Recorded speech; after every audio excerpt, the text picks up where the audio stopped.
अस्सलामुअलैकुम। आज मैं आपके लिए जो जॉब्स लेकर आई हूँ वो हंड्रेड्स में नहीं, वो हज़ारों में है। जी हाँ, वो हज़ारों में है। तो अब आ जाते हैं कौन अप्लाई कर सकता है। अगर आपके पास सिंध का डोमिसाइल है और सिंध में कहीं पे भी आप रहते हैं तो आप अप्लाई कर सकते हैं। तो अब आ जाते हैं जॉब्स के ऊपर कि जॉब्स की रिक्वायरमेंट क्या है। बेसिकली अगर आपका मैट्रिक है तो भी आप अप्लाई कर सकते हैं और आपकी एज जो है 45 ईयर्स तक है तो आप अप्लाई कर सकते हैं। तो अब आ जाते हैं जॉब्स के ऊपर कि जॉब्स कौन कौन सी हैं। तो सबसे पहले हमारे पास आ जाती है रजिस्ट्रेशन ऑफिसर, जो है 1430 टोटल नंबर ऑफ़ पोस्ट हैं। यहाँ पे जो रिक्वायरमेंट है यानी एजुकेशन, आप ग्रेजुएशन होनी चाहिए या आपका मास्टर होना चाहिए। फिर हमारे पास आ जाती है एज रिक्वायरमेंट। एज जो है आपकी 20 to 30 ईयर्स होनी चाहिए और इसके ऊपर भी आपको एज रिलैक्सेशन मिल सकती है। तो आप अप्लाई कर दीजिएगा अगर इससे ज़्यादा भी आपकी एज है, ताकि आपको एज रिलैक्सेशन का कोई इशू नहीं है, क्योंकि एज रिलैक्सेशन इसके ऊपर भी मिल रही है।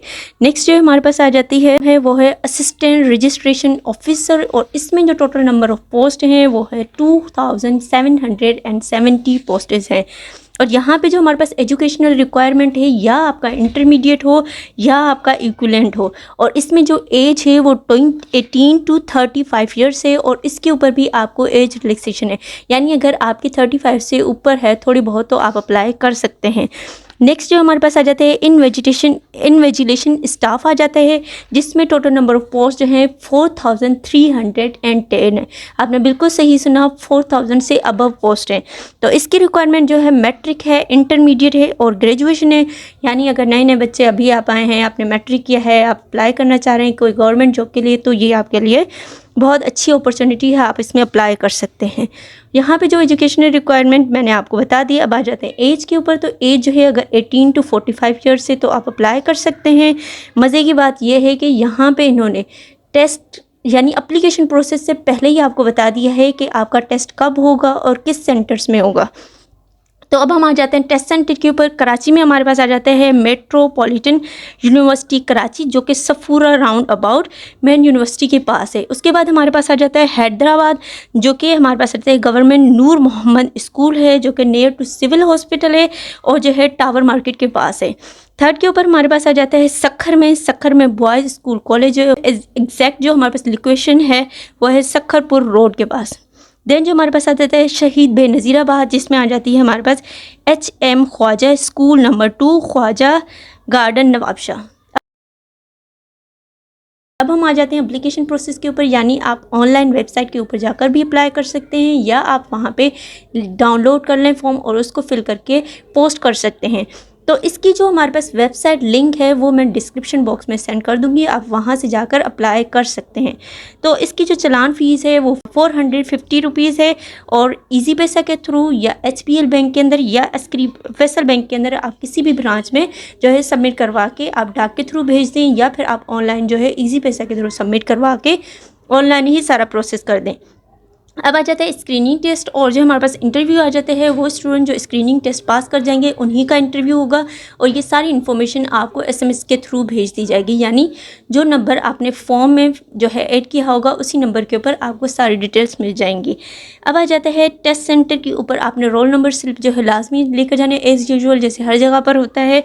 टेस्ट जो आपके पास रोल नंबर स्लिप है वो आपको जो है 20/12/2023 को मिल जाएगी। अब आ जाते हैं इन पोस्ट की लास्ट डेट क्या है। इन पोस्ट की लास्ट डेट जो है 13 दिसंबर 2023 है।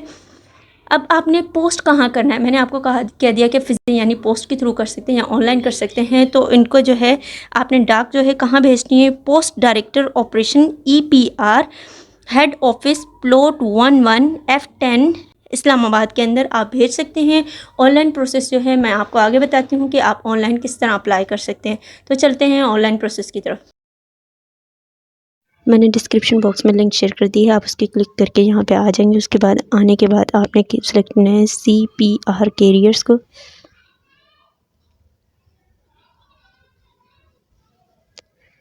अब ये देखें ये आ गया। अब नीचे आएंगे, नीचे आने के बाद अप्लाई ऑनलाइन के ऊपर क्लिक करेंगे। अब जिसमें अप्लाई करना है उसके सामने क्लिक कर दिएगा। अब ये देखिए यहाँ पे आपके पास 3 ऑप्शन है।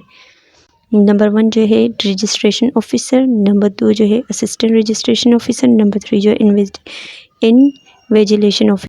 तो आप अप्लाई, मैं कैश में इसमें अप्लाई करना चाह रही हूँ, मैं इसके ऊपर क्लिक कर दूँगी। अब ये देखें, सबसे पहले आपको कहेंगे पिक्चर सेलेक्ट करें, आप चूज़ की फ़ाइल के ऊपर गैलरी से जाकर सेलेक्ट कर लेंगे। देन जो अप्लाइंग पोस्ट के लिए यहाँ पे अप्लाइंग पोस्ट जिसके सामने मैंने सेलेक्ट किया था उसके सामने आ जाए, मैं चेंज भी कर सकती हूँ, ये देखें। फिर आपने अपना फुल नेम देना है अकॉर्डिंग टू CNIC, उसके बाद आपने अपने फादर का नेम देना है, उसके बाद आपका आ जाएगा कैंडिडेट का CNIC या बे फॉर्म आ जाएगा, उसके बाद आपकी डेट ऑफ बर्थ आ जाएगी। ऐसे सेलेक्ट करके आपने यहाँ पे सबसे पहले ईयर सेलेक्ट करना है। ईयर जब सेलेक्ट हो जाएगा उसके बाद अब ये देखें 99, अब मंथ जो है वापसी यहाँ पे इस तरह करके मंथ सेलेक्ट करेंगे, इस साइड के ऊपर क्लिक कर देंगे। देन जो अब आ जाते हैं जेंडर के ऊपर, जेंडर दो ही है, मेल है, फीमेल है या अदर है, जो आपका है वो सेलेक्ट करेंगे। देन जो हमारे पास डोमिसाइल प्रोविंस आ जाता है, जिसमें अब ये सिंध में जॉब्स हैं तो हम सिंध का ही सेलेक्ट करेंगे। उसके बाद डिस्ट्रिक्ट आ जाएगा। अब डिस्ट्रिक्ट ये देखें सारे ही डिस्ट्रिक्ट आ रहे हैं, जो आपका डिस्ट्रिक्ट है आप वो सेलेक्ट करेंगे। उसके बाद आपका परमानेंट एड्रेस आ जाएगा। देन जो आपका सिटी आ जाएगा, उसके बाद आपने तहसील का नाम लिखना है। देन जो है डिस्ट्रिक्ट आ जाएगा, डिस्ट्रिक्ट आ गया, डिस्ट्रिक्ट जो भी है आपका वो सेलेक्ट करेंगे। उसके बाद आप कौन से एरिया से सेलेक्ट जो बिलोंग करते हैं, अर्बन और रूरल, तो मैं रूरल से क्लिक करूँगी। उसके बाद आपने ईमेल एड्रेस डालना है जो कि ऑप्शनल है, अगर ना भी डालें तब भी कोई बात नहीं। उसके बाद आपने फ़ोन नंबर डालना है। फ़ोन नंबर के बाद आप अपना व्हाट्सएप नंबर डाल सकते हैं जो कि ऑप्शनल है। उसके बाद आपका रिलीजन मुस्लिम है, आप नॉन मुस्लिम है वो ऐड करेंगे। उसके बाद आप गवर्नमेंट एम्प्लॉय हैं या नहीं है, मैं नहीं हूँ तो मैं नो करूँगी, अगर आप हैं तो येस करेंगे। उसके बाद रिटायर्ड गवर्नमेंट एम्प्लॉय हैं, अगर हैं तो येस, अगर नहीं है तो नो। उसके बाद डिसेबिलिटी अगर आपके अंदर है या नहीं है वो सिलेक्ट करनी है, अगर है तो येस करेंगे, अगर नहीं है तो नो सेलेक्ट करेंगे। उसके बाद आपका मैरिटल स्टेटस आ जाएगा जिसमें मैरिड और अनमैरिड आ जाएगा। देन जो आपका पोस्टल एड्रेस आ जाएगा, उसके बाद पोस्टल सिटी आ जाएगी, देन जो पोस्टल तहसील आ जाएगा। उसके बाद नेक्स्ट जाकर आप क्या करेंगे, अपनी एजुकेशन हाईएस्ट डिग्री ऐड करेंगे। उसके बाद application fee, personal information add करने के बाद आपने जैसे नेक्स्ट के ऊपर क्लिक किया होगा तो आपसे हाईएस्ट डिग्री डिटेल्स मांगेंगे, यानी अगर हाईएस्ट डिग्री आपकी बैचलर है तो आप बैचलर डालेंगे उससे डिटेल, अगर मास्टर है तो मास्टर की डिटेल डालेंगे, अगर इंटर है तो इंटर। तो आपने बैचलर किस में किया है आपने वो ऐड करना है। उसके बाद आपके मेजर सब्जेक्ट कौन से थे बैचलर में। देन जो पासिंग ईयर आपका बैचलर का कौन सा था, CGP या टोटल मार्क्स उसके क्या थे, देन जो उसमें से आपने कितने ऑब्टेन किए। उसके बाद आपकी परसेंटेज आ जाएगी। देन जो है आपका ग्रेड और डिवीज़न जो है क्या था। उसके बाद आपने किस इंस्टीट्यूट से किया। आपने जैसे ही अपनी हायर डिग्री जो है ऐड की होगी, नेक्स्ट के ऊपर क्लिक किया होगा तो आपके पास आ जाएगा application fee processing and undertaking. Total fees जो है हमारे पास 450 रुपीज़ है। आप इजी पैसा के थ्रू कर रहे हैं या बैंक के थ्रू, वो आपने सेलेक्ट करना है। और इसमें भी अगर आपको कोई भी चीज़ समझ नहीं आ जाती तो आप क्या कर सकते हैं, इसे हेल्पलाइन के ऊपर कॉल कर सकते हैं। अब नेक्स्ट जो है हमें सेलेक्ट करना है ताकि हम इजी पैसा रेफरेंस जो है नंबर अचीव कर सकें ताकि पेमेंट के लिए। तो हम क्या करेंगे, इजी पैसा के ऊपर जैसे क्लिक करेंगे तो हमारे पास यहाँ पे कुछ स्टेप्स दिए हुए हैं। कह रहे हैं कि डिपॉजिट प्रोसीजर थ्रू इजी पैसा। स्टेप 1, इजी पैसा ऐप खोलकर पेमेंट के ऑप्शन में जाएं और फ़ी कलेक्शन का इंतखाब करें। आपने क्या करना है, इजी पैसा के ऊपर जाना है, वहाँ पे जो पेमेंट का ऑप्शन है उसको सेलेक्ट करेंगे। जैसे उसको सेलेक्ट करेंगे तो फ़ी कलेक्शन का आपने जो है सेलेक्ट करना है। उसके बाद स्टेप 2 में जब आपने फ़ी कलेक्शन कर दी तो मौजूदा EPR के नाम पर क्लिक करेंगे, वहाँ पे आपके पास आ जाएगा EPR, आप उसको क्लिक करेंगे। जैसे ही EPR के ऊपर फिर थर्ड स्टेप के अंदर आ जाता है EPR वेबसाइट की तरफ से मुहैया करदा 12 हंसों का रेफरेंस नंबर दर्ज करें और सामने नज़र आने वाले अपने क्वाइफ के तस्दीक करें और फ़ीस की अदायगी करें। यानी EPR वेबसाइट की तरफ से आपको जो 12 नंबर का रेफरेंस नंबर दिया होगा आपने वो ऐड करना है। ऐड करके आपने क्या करनी है, फ़ीस की अदायगी करनी है। ऊपर क्लिक करेंगे, लेकिन नेक्स्ट के ऊपर क्लिक करने के पहले आपको कह रहे हैं अंडरटेकिंग। आपने यहाँ पे लिखा हुआ है कि आपने जो है एडवर्टिजमेंट रीड कर ली है, उसको अंडरस्टैंड कर लिया है, और यहाँ पे रीड करने और अंडरस्टैंड करने के बाद जो भी टर्म्स और कंडीशन दी हुई हैं वो भी सारी आपने अंडरस्टैंड कर रही हैं।